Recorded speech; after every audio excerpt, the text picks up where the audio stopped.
warahmatullahi wabarakatuh. Halo teman-teman semua. Perkenalkan, saya Gusti Fazia dengan NIM 2305884 dari Prodi Pendidikan Sosiologi. Nah, pada kesempatan kali ini saya akan membahas tentang administrasi keuangan, yang mana pada bagian administrasi keuangan ini terdapat pengertian, fungsi, manfaat, proses, serta komponennya. Nah, pertama kita masuk pada pengertian administrasi keuangan. Mungkin teman-teman sudah pernah mendengar apa itu administrasi keuangan. Mungkin saya akan menjelaskan kembali apa itu administrasi keuangan. Ini merupakan proses perencanaan, pengorganisasian, pengawasan, dan pertanggungjawaban terhadap semua aktivitas yang berkaitan dengan anggaran dan keuangan dalam suatu organisasi ataupun lembaga.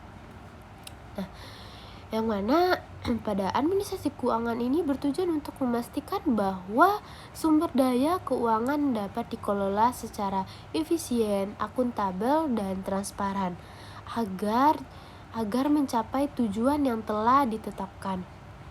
Nah, itulah yang dimaksud dengan administrasi keuangan. Dapat disimpulkan bahwa administrasi keuangan ini merupakan proses perencanaan atau semua aktivitas yang berkaitan dengan anggaran dan keuangan dalam suatu organisasi atau lembaga pendidikan. Kemudian yaitu terdapat 3 proses administrasi. Yang pertama yaitu proses perencanaan keuangan. Pada proses perencanaan keuangan ini yaitu menyusun anggaran tahunan yang transparan, kemudian aspiratif dan partisipatif serta akuntabel. Lalu yaitu mempertimbangkan kebutuhan operasional sekolah atau lembaga pendidikan. Nah, kemudian itu menentukan prioritas penggunaan anggaran ini sesuai dengan tujuan pendidikan. Yang mana pada tahap perencanaan keuangan ini yaitu lembaga pendidikan yang bertugas pada administrasi keuangan ini akan menyusun anggaran tahunan secara transparan, kemudian aspiratif dan partisipatif serta akuntabel. Lalu mempertimbangkan kebutuhan operasional sekolah atau lembaga pendidikan. Setelah itu mereka akan menentukan prioritas penggunaan anggaran itu sesuai dengan tujuan pendidikannya. Nah, apabila telah selesai pada tahap perencanaan tersebut, maka masuklah pada tahap penggunaan dan pelaksanaan anggaran. Nah, pada tahap penggunaan dan pelaksanaan anggaran ini, yaitu lembaga pendidikan itu mengalokasikan dananya sesuai dengan rencana yang telah disusun pada tahap perencanaan tadi. Kemudian memastikan setiap pengeluaran memiliki dasar yang jelas dan dapat dipertanggungjawabkan. Yang mana pada tahap penggunaan ini dana itu harus digunakan secara jelas dan dapat dipertanggungjawabkan. Kemudian yaitu memisahkan tugas dan kewenangan dalam pengelolaan keuangan.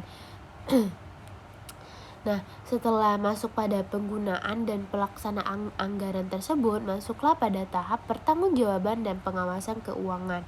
Nah, pada tahap pertanggungjawaban dan pengawasan keuangan inilah merupakan tahap menyusun laporan keuangan yang transparan dan dapat dipertanggungjawabkan. Apabila dana tersebut telah digunakan, terus kemudian masuklah pada menyusun laporan keuangannya. Apakah keuangan yang pada tahap pelaksanaan tersebut tuh sesuai dengan tujuan atau sesuai dengan perencanaannya tadi. Nah, hal itu harus dilakukan secara transparan. Kemudian yaitu melaksanakan pengawasan internal maupun eksternal oleh pihak berwenang seperti Dinas Pendidikan, Badan Pemeriksaan Keuangan, dan Inspektorat Jenderal. Lalu juga melibatkan komite sekolah dan masyarakat dalam pengawasan keuangan ini. Hal ini dilakukan agar dapat mengetahui bahwa dana tersebut telah sesuai dengan perencanaan atau telah sesuai dengan kebutuhan dan tujuan pendidikan tersebut. Nah, di tahap pertanggungjawaban dan pengawasan keuangan inilah dilihat apabila administrasi keuangan ini berjalan lancar atau tidak. Nah, kemudian kita masuk pada poin ketiga, yaitu fungsi administrasi keuangan. Fungsi administrasi keuangan ini yang pertama yaitu meningkatkan efektivitas dan efisiensi. Yang mana pada meningkatkan efektivitas dan efisiensi ini yaitu memastikan penggunaan anggaran itu sesuaikah dengan kebutuhan pendidikan atau tidak. Lalu meningkatkan akuntabilitas dan transparansi. Hal ini yaitu mencegah penyalahgunaan dana dengan pencatatan yang jelas dan terstruktur.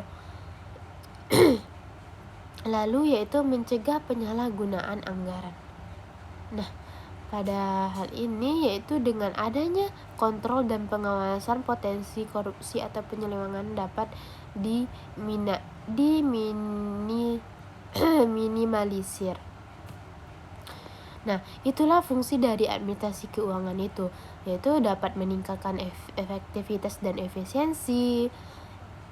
Yang mana apabila ada administrasi keuangan yang jelas, maka penggunaan anggaran tersebut akan sesuai dengan kebutuhan pendidikan.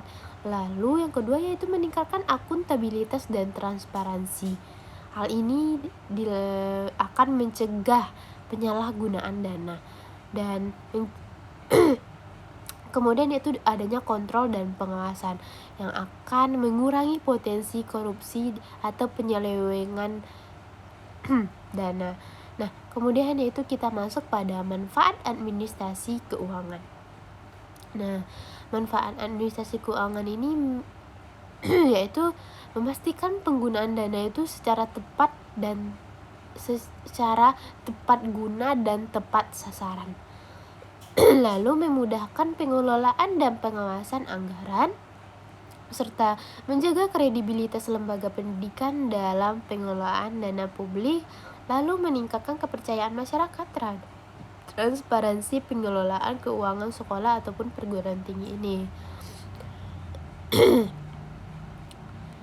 Nah, lalu itulah manfaat dari administrasi keuangan. Masuk kita kepada komponen administrasi keuangan. Nah, pada komponen administrasi keuangan ini yang pertama yaitu sumber dana. Sumber dana ini bisa berasal dari pemerintah, APBN ataupun APBD, kemudian sumbangan masyarakat, dana BOS, dan sumber lainnya. Nah, administrasi keuangan dalam pendidikan ini berasal dari sumber dana tersebut. Ada yang dari pemerintah, ada yang dari sumbangan masyarakat, ada yang dari dana BOS. Kemudian yaitu perencanaan anggaran. Pada komponen perencanaan anggaran ini yaitu menyusun RAPBS atau rencana anggaran pendapatan dan belanja sekolah. Nah, setelah adanya sumber dana, kemudian disusun perencanaan anggaran, dana ini mau dibawa kemana, dana ini mau dibelikan kemana gitu. Kemudian yaitu pelaksanaan anggaran. Nah, setelah tahu dana ini mau dibawa kemana atau dana ini mau dibelikan kemana, maka dilaksanakanlah anggaran, yaitu penggunaan dana untuk operasional sekolah sesuai dengan perencanaan. Dana tersebut harus digunakan sesuai dengan perencanaan dan prioritas tujuan pendidikan. Kemudian yaitu pengawasan dan evaluasi.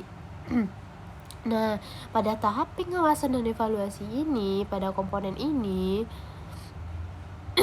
evaluasi penggunaan anggaran oleh berbagai pihak, yang mana kayak sekolah ataupun pemerintah juga berhak kayak mengawasi dan mengetahui dana ini kemana-mana aja gitu loh, sehingga pada tahap evaluasi ini dapat tahu bahwa dana itu emang betul-betul dipakai untuk mencapai tujuan pendidikan atau dana ini malah disalahgunakan gitu. Kemudian yaitu membuat laporan keuangan, adanya laporan keuangan. Nah, laporan keuangan ini merupakan dokumen pertanggungjawaban keuangan kepada pihak terkait ataupun pihak sekolah. Pada laporan keuangan inilah nampak laporan keuangan ini harus ditulis secara transparan. Nah, pada laporan keuangan ini jelas gitu uangnya kemana gitu, beli apa dan tanggal berapa, belinya berapa, harganya berapa. Hal ini harus transparan agar tidak menyalahkan guna dana tersebut. Nah, itulah teman-teman pembahasan administrasi keuangan dari mulai pengertian, manfaat, fungsi, serta proses dan komponen dalam administrasi keuangan ini. Maka dapat disimpulkan bahwa administrasi keuangan yang baik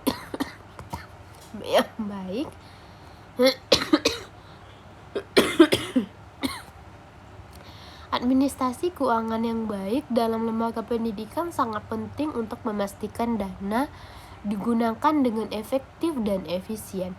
Dengan perencanaan yang matang, pelaksanaan yang transparan, serta pengawasan yang ketat, maka penyalahgunaan anggaran dapat dicegah, sehingga tujuan pendidikan tersebut juga dapat tercapai secara optimal.